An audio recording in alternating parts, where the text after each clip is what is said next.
कराची में गुल प्लाजा पर रेस्क्यू ऑपरेशन आज छठे रोज भी जारी है। सीनियर डायरेक्टर केएमसी राजा रुस्तम के मुताबिक तमाम लापता अफराद की लाशें मिलने तक ये ऑपरेशन जारी रहेगा। इमारत की बेसमेंट में वक्फे से आग भड़क उठी है। मजीद जानते हैं डॉन न्यूज़ के नुमाइंदे इमरान हफीज से। इमरान, इस वक्त क्या सूरत हाल है, आगाह कीजिएगा।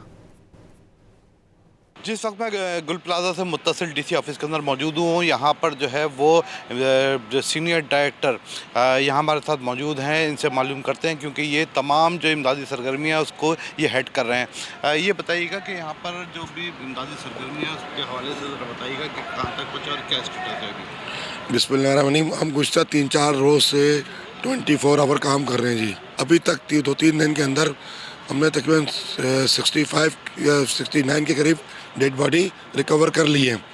और जैसे जैसे हमें डेड बॉडी रिकवर होती आ रही है, हम उस जगह को हम चेक करके आगे बढ़ रहे हैं। अभी सिर्फ एक जगह मज़ीद है कि ये बेसमेंट में अभी भी टेम्परेचर है, बार बार आग लग जाती है। अभी कुछ देर पहले फिर आग लगी थी। जैसे ही वहाँ कूलिंग सिस्टम स्टार्ट होगा फिर वहाँ पे जाके उसको भी चेक करेंगे। हमारी पहली कोशिश ये है कि जी डेड बॉडी रिकवर हो जाए और फिर हमें कुछ तिजोरियाँ मिली हैं, उसके अंदर से कुछ पैसे मिले हैं, कुछ डॉक्यूमेंट्स कागजात जो हमें मिले हैं हमने उनके हवाले कर दिए हैं पास्ता के।